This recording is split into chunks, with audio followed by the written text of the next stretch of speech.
Bagamat recipes ang foundation ng bawat putahe, minsan, you can go out of the box at baguhin ang iyong kinasanayan.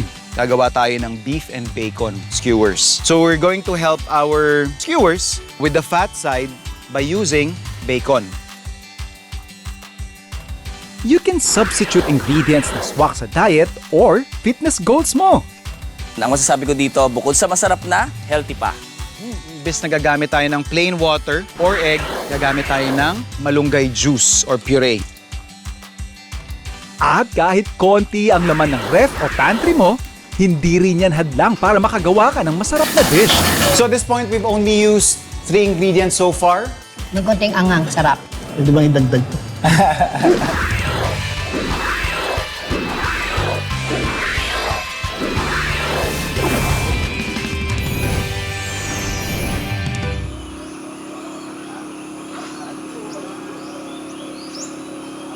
Ito yung mga spots na nagre-remind sa akin dun sa kinalakihan kong generation. Probinsya, yung bahay namin din kasi sa Mindoro, pagbukas mo ng pinto, eto literal, kitang-kita mo na yung bundok. It reminds you of the simple things, simple ingredients. Isa sa mga meron sila dito is yung lemongrass. Pag ganito kasi camping ground nila to, syempre hindi naman tayo pwedeng dumayo ng tanay na simpleng barbecue lang yung ipapatikim natin. So, we have to have a different approach. Gagawa tayo ng beef and bacon skewers.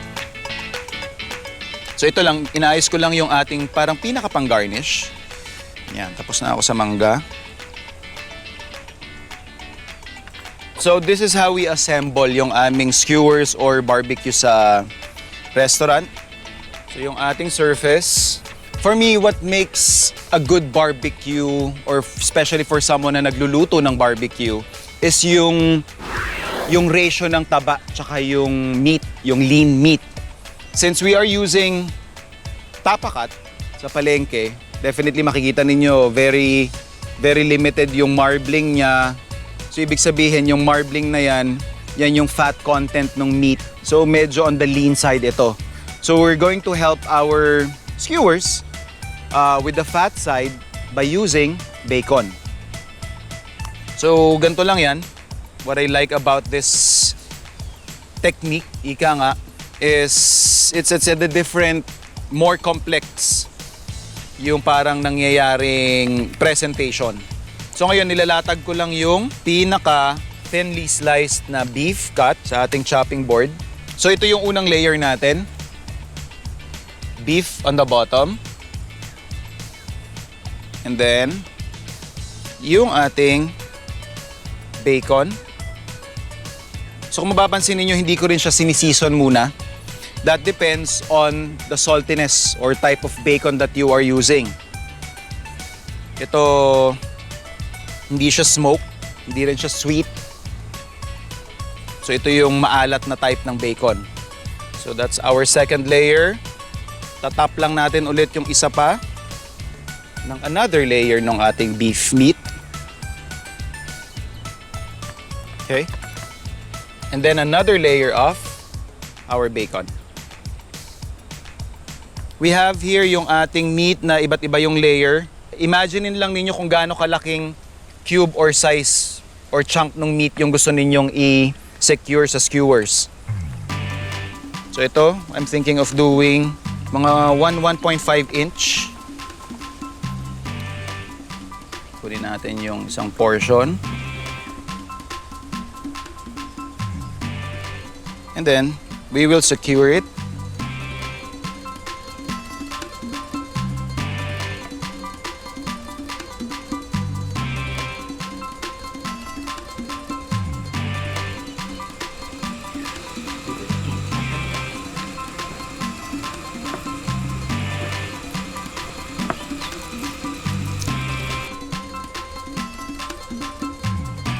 Okay na po ito. For our basting liquid, syempre, yung pinaka magdadala dyan is yung ating lemongrass. So we have here yung pinaka stalk. So finely chop natin yung ating lemongrass and gagamitan din natin ng almirez. So basically, yung oil na meron dun sa ating lemongrass, yung aroma niya, matatransfer doon sa oil na ilalagay natin. So that's our chopped lemongrass stock. Lagay lang natin dun sa ating almeres. Let's add some salt, sugar, pepper of course, and then konting oil muna, then lemon.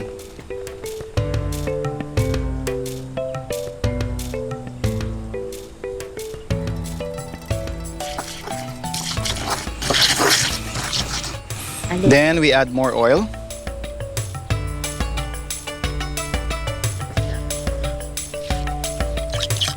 Pwede tayo mag-grill.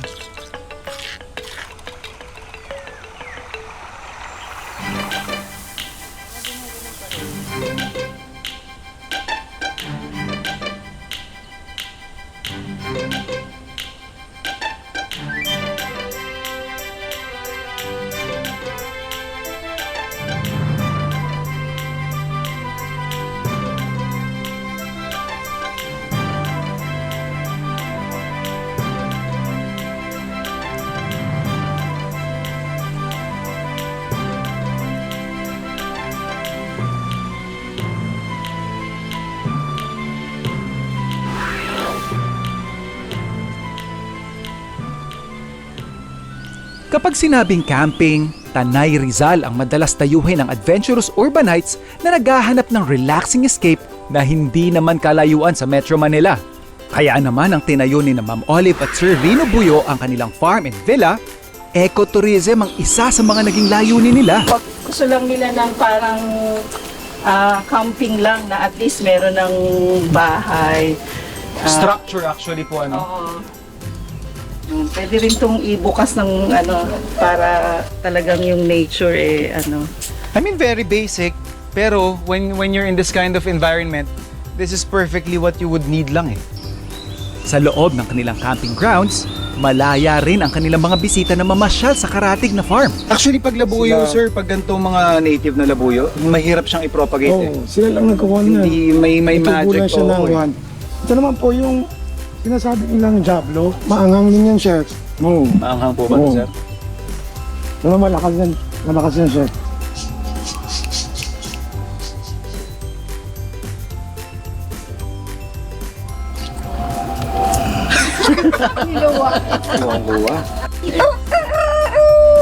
is everyday dito, chef, fresh. Libre kami yung mga kuhan. Fresh Totoo. I eggs. mean, yung mga ganong simpleng bagay po, ang laking tulong eh. Yung kinakain mo is parte ka dun sa proseso. Iba yung kan eh. Iba yung sarap eh.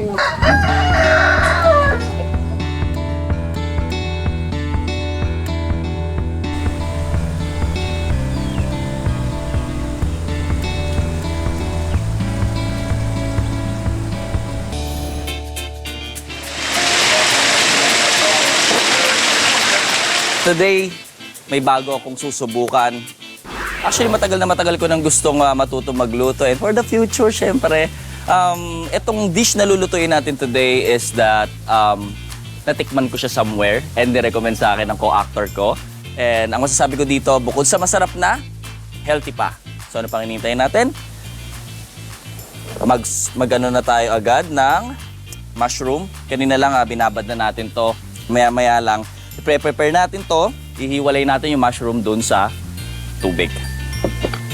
I would suggest pag magluluto kayo, talagang make sure na yung mga ingredients nyo, i-prepare nyo agad. Ito, yung bawang at saka sibuyas, medyo talagang, kung tutuusin, isa sa mga pinakamatrabahong gawain sa pagluluto. Yan, itatabi lang muna natin tong bawang. Kasi may bawang na gagamitin natin for marinate and may bawang naman na gagamitin natin for fry. So ang next natin gagawin, syempre, dito naman tayo pupunta sa mushroom. So kukuha lang tayo at ipe-press natin. Tsaka natin hihiwain, pero hindi natin itatapon yung pinagbabaran or yung sabaw ng mushroom natin kasi gagamitin din natin siya mamaya sa panlasa.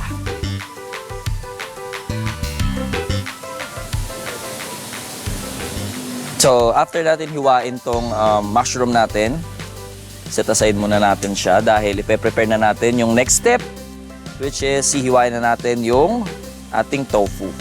Ever since fan na ako ng tofu dahil nung bata ako mahilig ako sa taho. Ngayon ilalagay na natin ang tofu sa ating container kung saan ilalagay na natin ang ating soy sauce.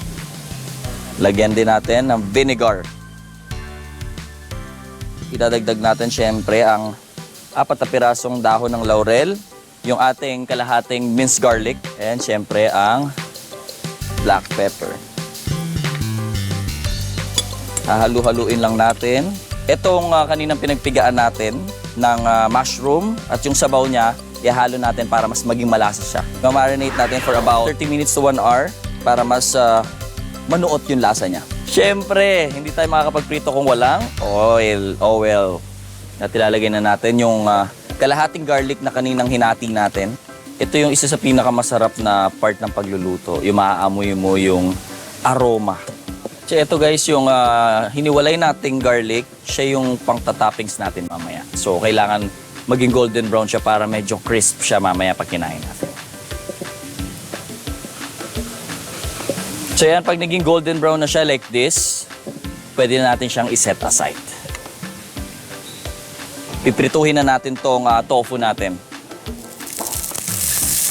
So guys, sa pagpiprito ng tofu, make sure na per side niya, well at least 3 to 4 minutes para kahit pa paano may lutong. And from time to time, kailangan i-check siya para ma-monitor natin kung lahat ba ng sides ay talaga napiprito.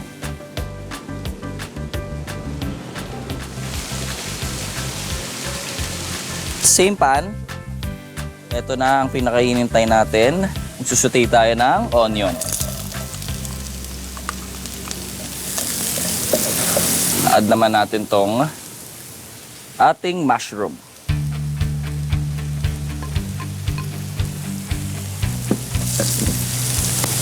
So this time, pag medyo nakikita natin naluluto na yung mushroom, kailangan na nating medyo lakasan ng konti yung ating apoy dahil i-add na natin itong sauce na ginamit natin kanina nung minarinate natin yung tofu. So this time, haluin lang natin siya ng paulit-ulit hanggang sa medyo malesen na yung liquid na sauce.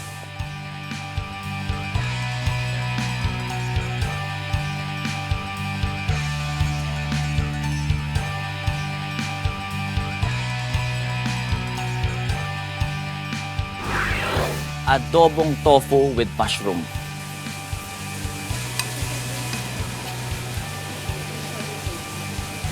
Ang sarap ng lasa, saktong-sakto. Yung balanse ng asim. Bukod dun sa tofu, malalasahan mo din yung mushroom na magsisilbing parang meat nitong adobo natin. Ang sarap. Nakakaiyak. First time kong ginawa to. Dati natitikman ko lang siya. But this time, masasabi kong talagang masarap. Solid.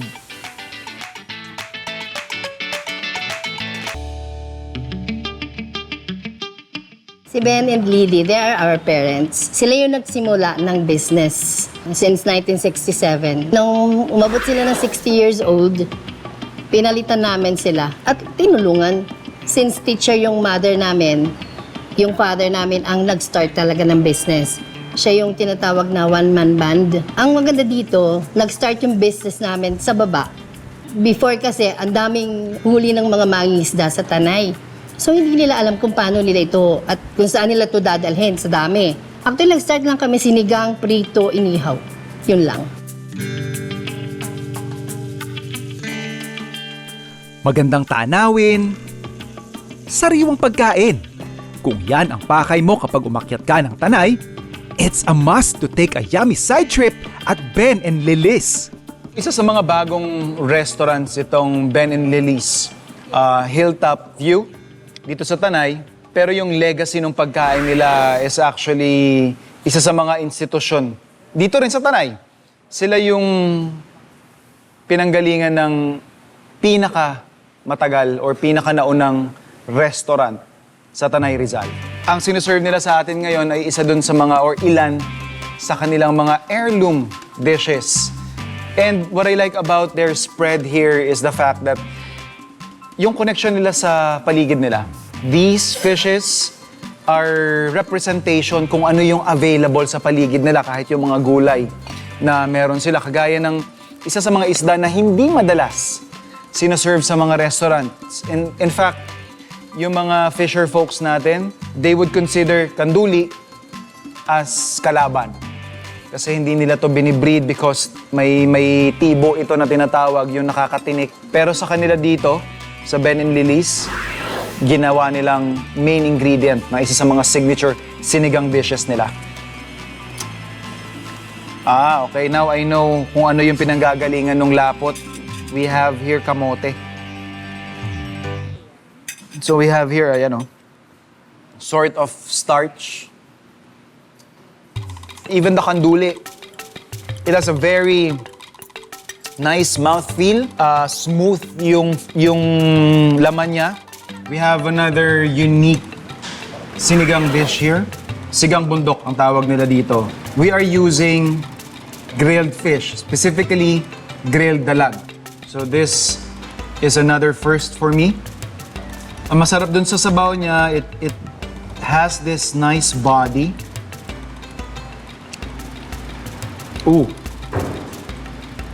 Now, that is a complex broth. Ang babati sa'yo, pag subo mo sa kanya, is yung sourness from the souring agent na ginamit. And then, saka mo marirealize, doon sa likod ng palate mo, sa likod ng dila mo, meron parang isang dambuhalang lasa na nag-aantay, which is yung grilled or smoky aroma and flavor na nagsama-sama siya. Yung grilled fish on vegetable stew, yes, we do have that in Ilocandia. We have inabraw.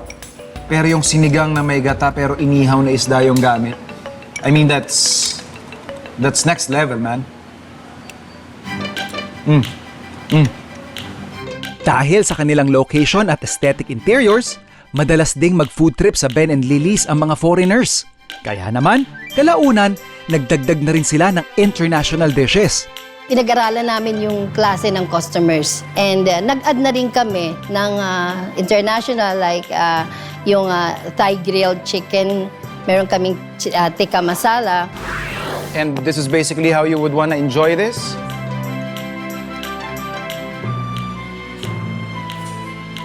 So nakuha niya yung essence ng tikka masala. It has to be heavy on the onion and also on the tomatoes, of course. And then yun nga, yung perfect blend of different spices na meron siya. Oh, it's a perfect bite.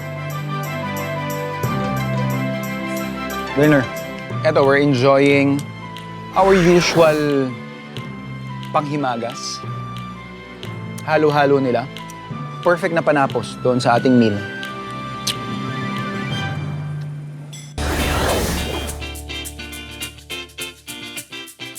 Nagbabalik tayo sa Ben and Lily's. At ngayon naman, napadpad ako sa kanilang kusina to come up with easy, breezy, and delicious dish.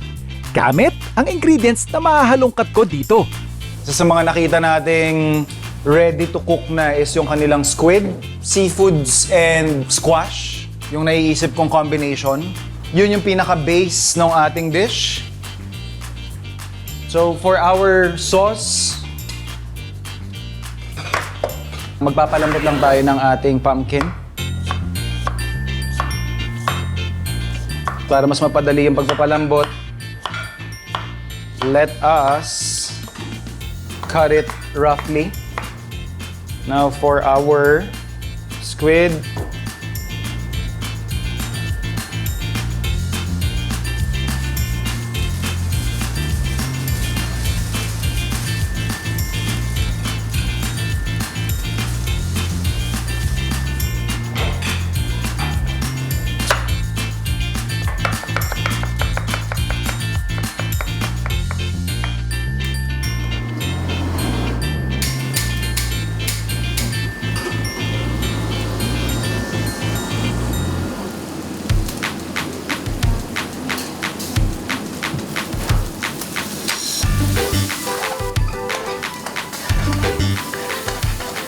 so at this point, we've only used 3 ingredients so far.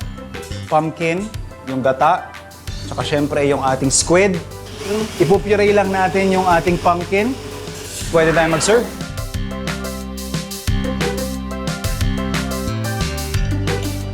Supposed to be a starter. Yeah. Oh, Okay. Opo. Kaya ganyan lang yung portion niya. tikman natin yung sauce muna. Parang gusto ko, dito ako ano. The sauce is... Bigyan natin yung sauce. Pang ano talaga siya. Hindi siya yung soup, hindi siya yung squash soup na... The usual pumpkin Yeah. soup na... Yeah. Ayan. Mhm.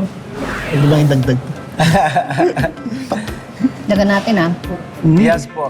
Gusto ko yung ano niya. Pamatay yung sauce. Tapos may konting angang, sarap. Yeah. Mismo. Typically kasi pag din kahit po doon sa restaurant ko.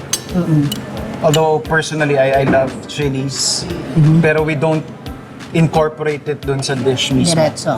Like for this case, ginagawa ko lang siyang garnish. Yeah. Para in case hindi mo mababa yung tolerance mo sa spice, you could just remove it separately. Yeah. Tama. Last time, nagluto tayo ng ginataang sitaw at kalabasa with our newly discovered product, Goodnom Fresh Gata. Pag ganyan ang ulam, kahit yung anak ko, napapakain ko ng gulay. Ngayon, gusto ko namang subukan itong Goodnom sa isa pang popular Pinoy dish. Lahat na yata ng karinderya sa bansa may version ng Pinoy chicken curry. Sa bahay nga namin, isa ito sa paborito kong lutuin kasi kumpleto na siya. May protein, may gulay, at may creamy at malinamnam na sauce. Iba-brown lang natin yan. So igigisa lang natin about 5 to 8 minutes, saka natin ilalagay yung iba pa nating ingredients. Curious nga ako kung ma-achieve natin yung makrema at malinamnam na chicken curry nang hindi na nagkakayot at nagpipiga ng fresh gata. Winner! Kuhang-kuha ng Goodnom Fresh Gata. Yung makrema at manamis-namis na lasa na gustong-gusto ng mga bata. Pagbuhos mo pa lang, makikita mo, maputi at malapot. Kaya nanunuot talaga sa manok yung sarap ng gata. Kahit bago pong mapatikman, amoy na amoy ang bango ng sariwang gata. Kaya mapaparami ka talaga ng kanin. Magugustuhan nyo talagang gamitin itong Goodnom Fresh Gata. Kasi siguradong kuha nito ang 5 sarap signs ng Fresh Gata. Masarap at madali na ang pagluluto ng mga paborito nating gata dishes with Goodnom Fresh Gata.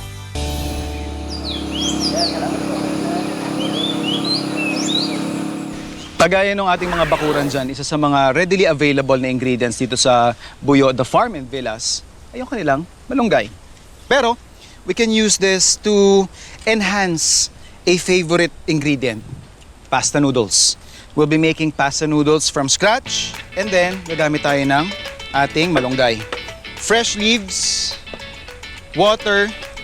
When you're making pasta fresca or fresh pasta, dry ingredients, which is all-purpose flour, wet ingredients, egg, and or water.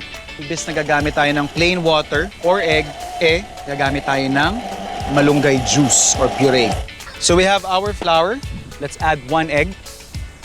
And then, yung ating malunggay juice or puree. When making fresh pasta, dapat medyo alalay ka lang dun sa paglagay ng liquid. Pag gantong ina-eyeball mo lang, I suggest you add the liquid component, few tablespoons at a time.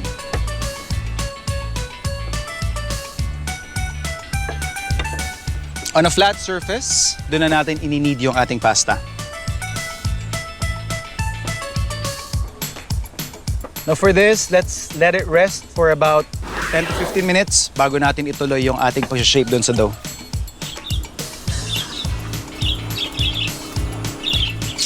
Alright. So nakapag-rest na yung ating dough, pa-flatten na natin siya.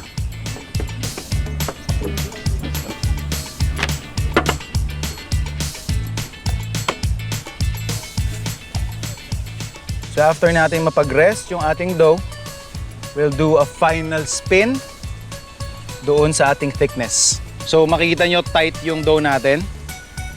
So ibig sabihin kapag nakikita ninyong kumakalas, yan o. Ibig sabihin numinipis siya lalo. There we go. So we have our desired thickness.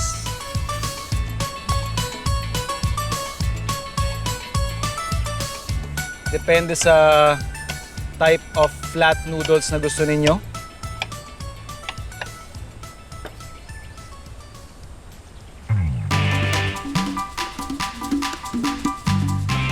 And then we have boiling water here, salt, and then yung ating fresh pasta.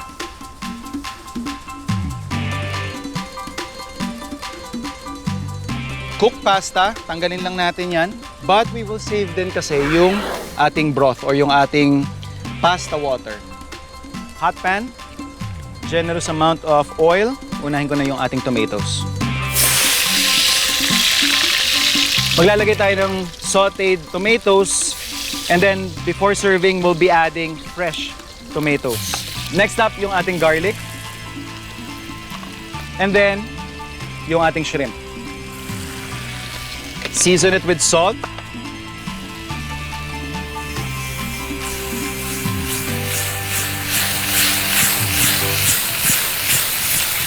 Generous amount of pepper. And then finally, let's put back or toss in our pasta. And then, some pasta water. And then yung ating pinaka-garnish na din, tomatoes pa. Alright, and just like that, pwede na mag-serve.